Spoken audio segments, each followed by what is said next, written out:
ጠንካራ ሴት መሆን ከፈለግሽ አንድ መርህ ተከታይ። ያም መርህ ምንድን ነው? ከዛሬ አንስተሽ በህይወትሽ የሚያልፉትን ማግኘትንም ይሁን ማጣትንም ይሁን መወደድንም ይሁን መጠላት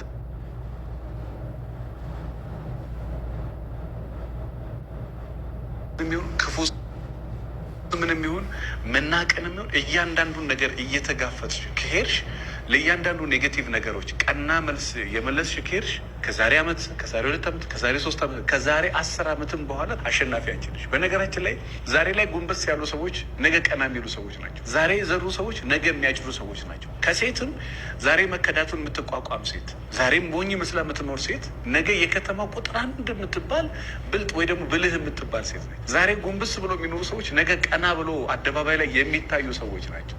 ስለዚህ በተቻለሽ መጠን መንፈሰ ጠንካራ ሴት መሆን እፈልጋለሁ። ሴትን ሴት የሚያደርጋት ምንድን ነው ካልሽ ጎንበስ